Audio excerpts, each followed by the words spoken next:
Will China go into Taiwan? I think under Xi Jinping, chances are about 100% they will. Will they do it through subversive techniques that essentially enable them to take over the place without fighting?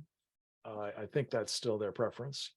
But I believe that Xi Jinping has, for his own internal reasons, internal to China, that is, come to a point where he thinks that if he is going to not only be at the level, but surpass Mao Zedong in terms of his historical significance, and for that matter, if he's even to survive and his party to retain power, he may need to use military force and do so decisively against Taiwan. And that, unfortunately, I think, and again, this book is the product of about 70 different webinars that our Committee on the Present Danger China has conducted.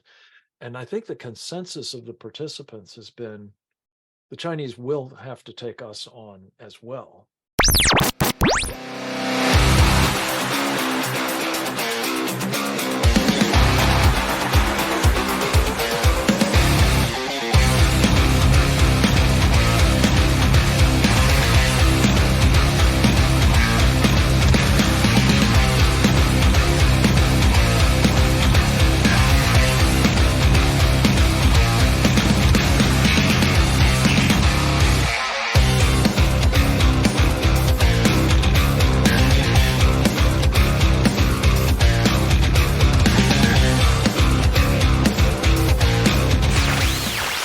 Welcome back to the program. My guest today is the founder and executive chairman of the Center for Security Policy. He is also the vice chairman of the Committee on the Present Dangers of China. He is here to discuss his brand new book, The Indictment, Prosecuting the Chinese Communist Party and Friends for Crimes Against America, China, and the World. Please welcome Frank Gaffney to the program. Frank, how are you doing this morning? I'm well, the better for having a chance to visit with you, Josh. Thank you for having me. Good. I'm glad to have you on the program. So obviously I want to talk about the book, of course, and I want to talk about China and as it relates to national security and all those wonderful things. But tell us a little bit about the organization, the Center for Security Policy. What is your mission and what do you do as far as, an objective for national security? It's an organization I founded about 35 years ago. Shortly after I left the Reagan administration, where I acted as an assistant secretary of defense for international security policy, and was kind of imbued by my boss at the time, Ronald Reagan, and one of his key subordinates, Cap Weinberger, the Secretary of Defense, with the philosophy of peace through strength. And I saw the need after I left the Pentagon in 1988 to try to foster an understanding of the importance of that philosophy. It's really the only proven approach to securing our country, and we have been promoting it relentlessly ever since. Looking at a series of totalitarian threats to our country, we needed to deter and, wherever possible, defeat, starting with the Soviet Union, which had a small role in helping Reagan take down, moving on in its aftermath to the jihadists, the Sharia supremacists, if you will. And then most recently, of course, the Chinese Communist Party. And that is the subject of the book that I'm very pleased to be able to share with your audience today. Yeah, clearly they are the biggest existential threat to humanity, not just America, but the entire world. And let's talk about that real quick. Let's talk about the fact that we have seen China's aggression, not just through COVID and the biolabs and the biosafety lab, 4s that are being built right now. There's already one, there's 6 others being built in China. You have all of these different spy balloons traversing the United States of America. Of course, you have the secret police headquarters that we have found. Now we have, of course, this new thing, which is, I guess, a space plane that is disrupting our satellites. Confucius Institute's Thousand Talents programs, the list is endless, TikTok. What are we going to do? What is the end objective for the CCP, in your opinion? And what is America doing, if anything at all, to fight back and combat against it? Well, if I could just take a minute to say something about your first point, because it sets the predicate for everything else. The Chinese Communist Party has done unspeakable crimes against humanity to its own people. And they include, of course, in that company, captive nations, as I think of them, of Tibet and East Turkestan, where the Uyghurs reside, and southern Mongolia, now Hong Kong. And the scale of those crimes against their own people, the Han Chinese included, by some estimates, 100 million of them have been killed by the Chinese Communist Party. Another 400, maybe 500 million have been killed as babies in the womb. So there's really never been any murderous regime that's as bad as this. And the reason I say that's important to start with, and we start with in the book, and again, it's the indictment, the first crime with which we charge the Chinese Communist Party is one that they would like to perpetrate on everybody else, including us, of course, and that's the crime against humanity. And then we have, which goes to your larger question, 8 other charges that we describe as war crimes, because they're crimes perpetrated by what is properly understood, really, a transnational criminal organization. It's not so much a political party or even a government, though it claims to be, of course. It's a criminal enterprise, the biggest mafia in the history of the world. And what it is doing in terms of its efforts to achieve hegemony over the entire planet is using techniques, has done now for several decades, that they describe as unrestricted warfare, to basically deal most immediately with the single biggest impediment to the realization of those goals, and that would be the United States of America. So this unrestricted warfare and the war crimes that we've devised to try to help characterize the economic warfare and the political warfare and the information operations and the subversion and the elite capture and the, well, yes, the biological warfare that we were subjected to in COVID. And not least and particularly relevant, the takedown of our military, all of which has been enabled by those elites that they have captured as part of their influence operations and their desire, if they can, to win without fighting, but also to fight while gaining the military capabilities that would give them the other option, the option for a shooting war, which is what I fear they're intent on doing now to us.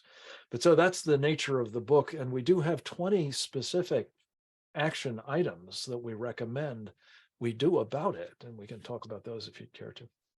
Yeah, absolutely. You're just kind of going off of what you just said. I mean, clearly they are the aggressors here. I mean, we saw them break the agreement with Hong Kong and take over Hong Kong. We've seen the buildup, of course, of the military islands in the South China Sea. We have seen the aggression towards Taiwan. Do you feel as though they're going to go into Taiwan? And if so, when? And will we, if anything at all, stop them? Or will we just talk and saber rattle and just not do anything? Again, I don't want us to get involved into, these extra wars and things like that. And quite frankly, I'm not sure our military right now has the capability to go up against, a China. Yeah. Well, a lot of good questions there. Will China go into Taiwan? I think under Xi Jinping, chances are about 100% they will. Will they do it through subversive techniques that essentially enable them to take over the place without fighting? I think that's still their preference. But I believe that Xi Jinping has, for his own internal reasons, internal to China, that is, come to a point where he thinks that if he is going to not only be at the level, but surpass Mao Zedong in terms of his historical significance, and for that matter, if he's even to survive and his party to retain power, he may need to use military force and do so decisively against Taiwan. And that, unfortunately, I think, and again, this book is the product of about 70 different webinars that our Committee on the Present Danger China has conducted. And I think the consensus of the participants has been the Chinese will have to take us on as well if they want that decisive victory. What form that might take, we can discuss, but I think the probability that we can give it a miss, simply opt out, is not in the cards. We may surrender, we may give up, we may not be able to fight effectively against this threat. But I think that they understand that in order to assure they win in Taiwan, and to assure, more to the point, that they are able to spread that hegemony I talked about beyond in the Pacific and frankly worldwide, they need to take us out. And I think they're working hard to have that option. Yeah, they certainly are. Let's talk about your brand new book. It is titled The Indictment, Prosecuting the Chinese Communist Party and Friends for Crimes Against America, China, and the World. Well, clearly we can see that the number one crime, I guess you could say, against the entire world was, of course, this release of this bioweapon that has killed over I think 7.5 million people like around the world. I mean, I would put Dr. Fauci, and I would put Ralph Baric, and I would put, EcoHealth Alliance and Peter Dzak, and of course the Ukrainian biolabs, and of course Xi Jinping in China and the PLA, and all of those people in front of an international criminal court. Your book kind of goes through how we can prosecute them. Explain a little bit more about that, and what did you learn about yourself from writing the book? Well, what I learned most from was I had the privilege of moderating, I think, all of these webinars. And so I just was vacuuming up the insights of extraordinary talent and subject matter experts, some of whom were members of our Committee on the Present Danger China, others not. But what I tried to do was really distill the best of their ideas and analyses and recommendations in the book. And in the process, hopefully, we'll be teaching other people answers to questions like the one you've asked. When we use the term prosecute, it's used advisedly. It's a sovereign nation pretending it's a government when in fact it's, as I say, a mafia. But I think where we start with the prosecution is where arguably it's most needed. And that is in the court of public opinion here in the United States. Because, as we sort of have suggested, too many Americans, even after having been very badly harmed by the Chinese Communist Party over decades, most especially, of course, in many cases, losing their lives, losing loved ones, having economic or other harm, their freedoms compromised or lost altogether for a time. All of that has concentrated the minds of a lot of people who have been able to connect the dots between that bioweapon laboratory in Wuhan, Bio-Level 4, as they call it, and what was done to us, among others, deliberately by the Chinese Communist Party. But they aren't entirely clear what it all means and why that's so unclear, and why this prosecution in the court of public opinion, where the facts are laid out as we try to in the indictment, and the discussion is then informed by those facts as to what we need to do in response.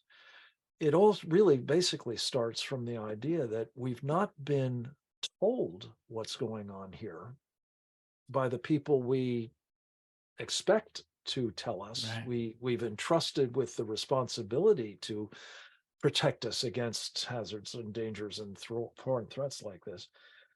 because so many of them have been captured, as the Chinese call it, among our elites. And that's the political elite, that's the financial sector and other business elites, it's the media elite, as you know, it's Hollywood, it's academia, the whole, I mean, basically the entire society's It's top an leadership infiltration. has been penetrated and corrupted. We see this in the person of Joe Biden, most especially, but he's hardly alone. And so, to the extent that they are actually working for the Chinese Communist Party, naturally, they're not going to clue the rest of us up to what's going on here. So it falls to us to do that. But here's another thought, Josh, and I think it's got real potential, especially because, as you've pointed out several times, this is about not only the Chinese Communist Party, but their friends. If we can come away from this court of public opinion process with the understanding that we are dealing with a transnational criminal organization, then what that creates as an opportunity is, well, the possibility that they could be prosecuted in actual courts, most especially that they're friends who could then be properly characterized, as they are, as co-conspirators or accomplices to criminal activity. They can be prosecuted. And suddenly, I think you start having leverage on people who otherwise don't seem to care that they're betraying their country. They're making money. They're good with it. But if there's actual potential criminal penalties assigned to that, maybe it's just terribly steep fines on their companies, but that might be enough to get them to pull back from the harm that they're doing to us by helping our mortal enemies, the Chinese communists. See, now that brings me to this question. I mean, clearly we can see that Washington is compromised from every facet. I mean, I said very early on in 2020 that, or the end of 2020 after the election, I said, I believe that the Democrats realized that they couldn't compete with President Trump. They couldn't compete with the great economy, even after everything else that was going on and all the lies and all the investigations and all the garbage. And they said, we need help. And I think they reached out to the Chinese, and the Chinese said, look, we'll help steal the election from you, but we want complete control of your government. And I clearly think that the Chinese Communist Party are calling a lot of the shots in Washington. And so my question then is, if the politicians are bought and paid for by the CCP, and we have an injustice system that refuses to prosecute, where are we going to go? Can we go to the International Criminal Court? Or are you saying, instead of going after China as a, quote, country, let's go after them as a criminal enterprise, which perhaps then maybe the crimes against them could be filed in a different type of court or jurisdiction? Is that what you're It's a very to? good question. Let me get to the last part first, Josh, because it's sort of a central thesis of this book, is that there is a distinction to be drawn, I believe, and our committee believes, between the Chinese Communist Party, or CCP, and the people of China. Mhm. And in fact, taking a page out of my old boss Ronald Reagan's playbook, anything we could do to delegitimize Right. the Chinese Communist Party. He went after the evil empire, as you recall, in the Soviet era. Well, by characterizing these guys as what they are, transnational criminals, I think we can further alienate them from their own people, who have, as I said, been unbelievably harmed by this party. Most of them understand that these people are no good and they want no part of it, but they don't have any choice. But if we can help them in their own internal dynamics seek the downfall of the Chinese Communist Party, I think that's in our mutual interest. But coming back to this question of courts, I'm not an attorney. I don't know if you are or not, but people that I've consulted with who are have said there's a reasonable case to be made here, based on, again, the evidence in the indictment, is that we're dealing with a possible charge of racketeering, arguably many instances of racketeering. And under treason, U.S. Code federal, 182381, treason. there's many other crimes, but just to say with the racketeering one for the moment, because it's relevant to this question, the racketeering statutes known as RICO afford private citizens the ability to declare causes of action against racketeers and bring cases, civil and even criminal, against them. Now, you can bet that the federal government, especially this particular federal government, would do everything they can to run interference for the Chinese Correct. communists, as they've done for the Saudis and others in the past. But there is still an argument to be made. If you can bring those charges nonetheless against them, if you can make the case that there's racketeering going on in this casino, if you will, then at the minimum, you may have a shot at some of these accomplices. At the very least, you can light them up. And that goes back to the point we talked about a moment ago, back in the court of public opinion. We need to mobilize, as Ronald Reagan did. This is one of the earliest imprints that he had on my life. In the run-up to the 1980 election, Ronald Reagan sought from something called the Committee on the Present Danger a strategy for dealing with the Soviet Union as he believed we must, not this engagement stuff, not even containment. He believed we needed to take it down. And what he did was he sought that strategy. He got it from the committee. He took it to the American people in the course of the 1980 election, a centerpiece of his platform. He sought and he received a mandate to do exactly that, the takedown of the Soviet Union, and praise God, he delivered on it. We need in this time to do the same to a vastly more dangerous existential threat to freedom, which is to say, to go to the American people, to get a mandate from them to implement the sort of strategy that the successor to the original Committee on the Present Danger, the Committee on the Present Danger China, is advancing now. And when you put all that together, Josh, this is the bottom line as I see it. You have an illegitimate criminal enterprise brutalizing the people of China, threatening us and the rest of the world. And let's face it, this is the key point. Anybody who treats their own people as badly as these guys do is not going to treat ours better. Right. We need to make clear to the American people that there is a choice. The Chinese certainly perceive it, the Chinese Communist Party. It's them or us. We need to do the same and proceed with these action steps to act accordingly, bringing them to justice, penalizing them, and taking them down, if God willing. Well, I certainly agree with the strategy of causing dissent within the country, almost like a situation where it would be, if you could arm, the people of China to kind of take over and take out their own government. Of course, that would be the easiest and the best way without bloodshed and all that. But of course, the Chinese Communist Party would then retaliate against its own people, as clearly most communist regimes have done in the past.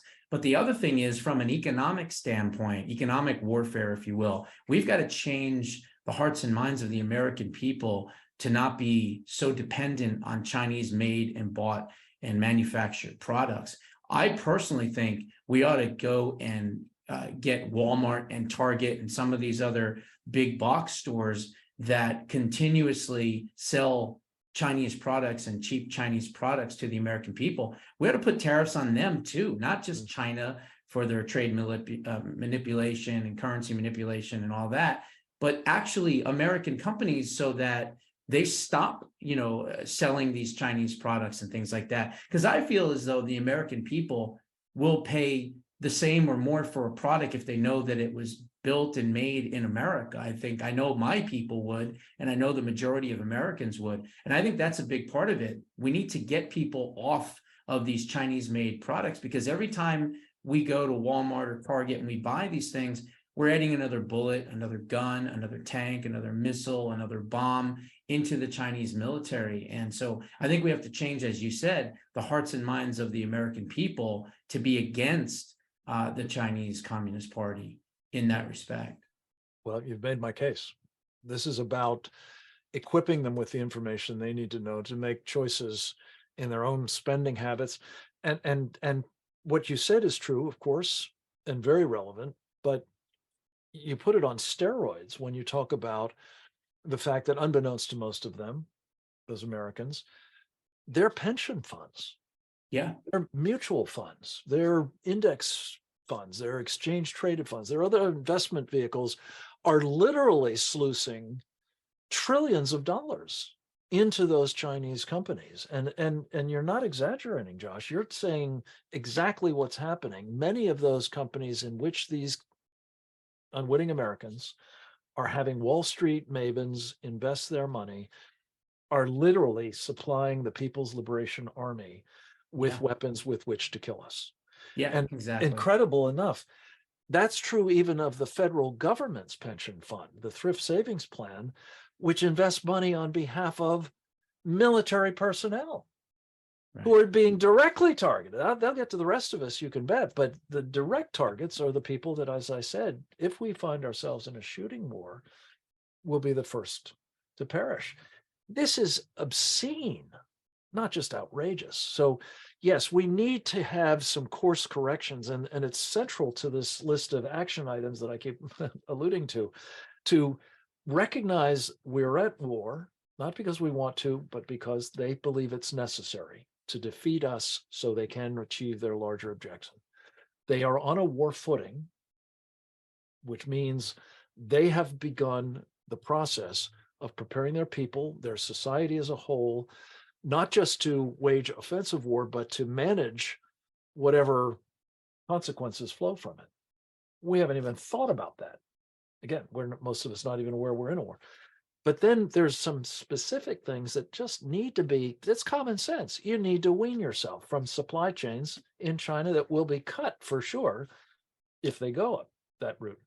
You need to remove from positions of power and influence the elites who are working for them. You can't Exactly. possibly be in a war, a shooting war especially, with the team leading your team batting for theirs. You Right. can't. Well, we That's have just common traders, sense. obviously within our own government, and that's the problem. It seems as though there's so much intertwined, financial dependency, if you will, on China from, again, pharmaceuticals, medical supplies, all of these different things. Plus, they're coming in, they're buying our real estate. And it seems like American businesses and businessmen and corporate CEOs and all that are totally fine because it's all about this. It's not about national security. So I agree with you. We have to somehow figure out how to change that narrative and educate the American people into, understanding the consequences of their decisions on a daily basis. There's apps out there that you can put on your phone that you can put up to a product and it'll say where the manufacturer is coming from. But China's getting smarter too. They're not putting made in China on everything anymore. They're saying made in the PRC. And so many people in America have no idea that that means the People's Republic of China, and they still go out and buy, the same types of products and services. So it really is an education thing more than anything else. But again, That's the you first look at action our item. government.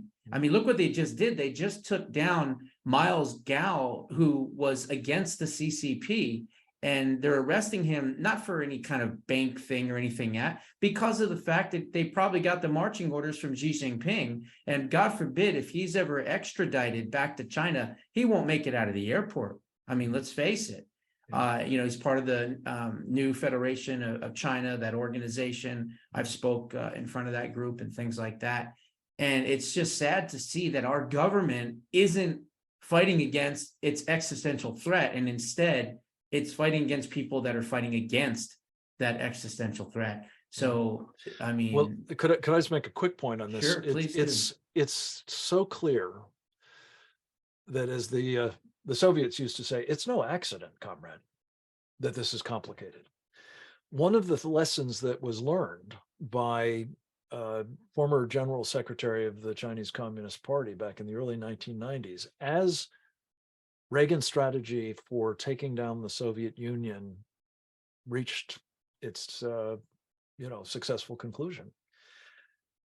Deng Xiaoping said, "The Cold War between the United States and the Soviet Union is over. the Soviets have lost. A new Cold War has begun between the United States and China will win. And he proceeded to enunciate and to implement what he called the hide and bide strategy. And it was deliberately designed, Josh, to learn a lesson from the Soviets, who were not that integrated with the West. They wanted to be, but they simply hadn't done enough to get there. The Chinese set about hiding their true intentions, right, and patiently pursuing the idea that they would just become as integrated as possible with us so we couldn't cut them off, and they could use that to steal us blind, right, to build up their power, to destroy. I'm from Pittsburgh, Pennsylvania originally. People use the term Rust Belt as though it was kind of a naturally occurring thing. It wasn't. That was a direct product of Deng's takedown strategy, the economic warfare component, deindustrialize the United States, empty all of those steel mills. In some cases, that's what the left wants to do right now. I mean, they want to get rid of the combustible engine. They want us to get rid of our washers and dryers and refrigerators. They want us to be churning butter in the front yard and washing our clothes at the lakeside. I mean, you're right. It is a true green communism, if you will. And of course, it's being funded by the Chinese. And of course, the Chinese are the biggest offenders of pollution and environmental acts as well. But it's also the Belt and Road Initiative. A lot of people don't even know what that is. That's that program in which they go into these different countries. Of course, you know what it is. And they say, hey, look, we'll build up your infrastructure, your roads, your tunnels, your bridges, your airports, your this, your that. And you sign this memorandum of understanding. And if you can't pay us back, well, then it's debt trap diplomacy. They end up taking over these countries. They've done it in over 138 countries around the world already. So you are correct that they are in it for the quote long game here. And if we're short-sighted on their long game, we're going to be at a major disadvantage. No doubt about it. And again, they're not just patient, the biding piece. They are using every instrument of power to accomplish these ends. And that's, I think that's the service that our Committee on the Present Danger of China in the indictment has really rendered, is to give people a sense, a dot connecting, if you will, between all of these little things. The fact you can't find anything to buy at Walmart that isn't made in China, for example, whatever they call it, that's where it's coming from. The fact that, your investments are turning up to be in there. The fact that countries all over the planet, and I think the latest number is closer to 147 in a study that we did a year ago. But your point is absolutely dead on. They are at war with our country. There is no substitute for victory, as they see it, and they are determined to accomplish it, if possible, by simply taking us down economically and politically. You talked about our strategy of trying to create problems for them at home. Well, it's not all that imaginative. It's essentially the playbook they're using against us. You talked about the left. The left is working for the Chinese Communist Party here. They're mostly Marxists, let's face it. And they are pursuing the Chinese agenda of weakening, demoralizing, ultimately destabilizing and eliminating the United States of America. And I am confident that if the American people are simply apprised of these facts, if it's explained to them as to what is afoot, and as importantly as anything else, they have leaders who are not compromised, who are not captured, who are not working for the other team, who are stepping forward and saying, we're going to do the sorts of things that are identified here. We have still a chance of saving our country, and in the course of it, saving freedom for all of us and others around the world. But the hour is very late, Josh, and you've got a grasp of how serious it is, and I so appreciate the chance to talk with you about it and see what we can do to fix it. Yeah, and that's the bottom line. Like, as you said, the hour is late. Time is of the essence, of course. I mean, they're working. Dr. Gordon Chang, who I know pretty well, reported a while back that they're working on gene-specific viruses that will actually attack only Caucasians. I mean, the type of things that they're doing, of course, building more and more of these biosafety level 4 labs all around China as well. Bad sign. So people need to understand the danger that we are in. That's why I was wearing my Wake Up China Gaffney. shirt today, because people need to understand, they need to wake up and understand that it's not ISIS, it's not Al Qaeda, it's not, Boko Haram, it's not even Russia. It is China. China is the existential threat to all of humanity, not just the United States of America. Right. The only So, quibble that I would have, and it's not really a quibble at all, but it's just a clarification. Unfortunately, the Chinese Communist Party is allied with Russia. It is allied with the jihadis around the world. yeah, They are forming up for the purposes of displacing the dollar as the reserve right. currency The of the world, Briggs. Mhm. very obviously, and in the process, removing us as the impediment to the realization of all of their ambitions. The point is, the globalists of Davos, who also, by the way, meet in Shanghai every year, not just Davos. Klaus Schwab and his Yep. crew. The Sharia supremacists, as I call them, the jihadis, and the Chinese Communist Party, all have their own desired end states where they run the world. Right. But they all also have an intermediate shared objective, which is getting rid of us as the impediment to whatever they think they're going to get. They'll sort out the spoils after we're gone. Count on it. My money's on the Chinese communists, by the way, but it may work out differently. Well, But that's whichever just the way it thing. is, that's the next step. That's the thing about the globalists. What they don't understand is that they may want to take down America, and China, of course, may want to take down America, which of course they do. And they might all work together to gang up against America, certainly in a financial aspect with this, the new currency and everything else. But eventually, if God forbid, we are taken down, the globalists are going to be next. I mean, what are they? They're 80-year-old, men for the most part, Brussels and, Belgium and all that. And of course, Davos and the World Economic Forum, they're no match for the Chinese Communist Party. So they don't even understand a threat that they put themselves in, because if we're allowed to be taken out, then the Chinese are going to eventually take out the World Economic Forum and all those people and be running the whole show and running the whole entire world. And that's what people need to understand.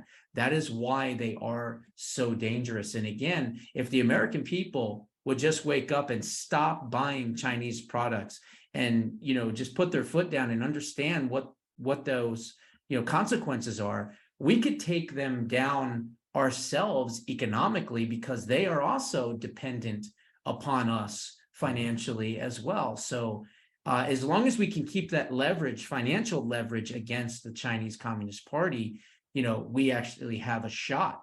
But once there's no leverage on us financially, what do they have to lose at that point? And I think that's what people need to understand. And I certainly believe that Xi Jinping and the CCP understand that. Yeah. Well, it's one of the reasons why I think they feel impelled to act against us fairly quickly, because they may begin to see, especially if Biden is out of the picture, an alignment along the lines of what we're talking about. But I just want to underscore something you just said. Those who think they will be treated better by the Chinese communists under this new arrangement will be the first put up against the wall and shot. Absolutely. And true. they better be clear-eyed about that, because betraying this country is not going to work out for them in the end if they do. And I would just only add one other thing. You're right about disengaging. You're right about stop buying this stuff. If you possibly can, find these alternatives, and maybe it's not made in America, alas, but maybe it's made in India, or maybe it's made in someplace else.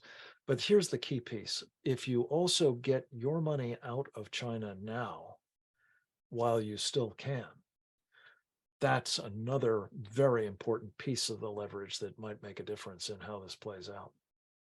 Yeah, you're absolutely right. We, like I said, we have to collectively be able to be all on the same page. And that's very difficult with these prostitutes in the media that are basically owned by China and do their bidding. And, CNN even has a portal directly into the CCP and they run stories by them. And they say, well, we don't want you to run that story because it's anti-Xi Jinping or whatever. And that's why you never see these types of stories on there, because they've infiltrated through the media and everything else. So Same look, with I the could New York speak with you Times, same for with the hours. Washington Post. No, you're Yeah, right. exactly.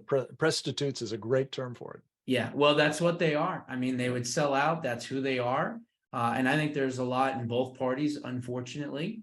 It's not just the Democrats. We have the establishment as well. But look, it's we the people. We're strength in numbers, and we have to continue to not only educate, but we have to continue to fight back. And of course, one way we can fight back is with our own dollars and our own money. So Frank, thank you so much for being on the program. The book, the guest is Frank Gaffney. The book is The Indictment, Prosecuting the Chinese Communist Party and Friends for Crimes Against America, China, and the World. Where can folks go to buy your brand new explosive book?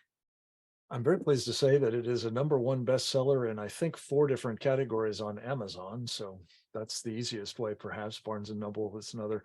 I think it's out in bookstores as well, and I really urge people to take a look. And please, if you would, one further thing.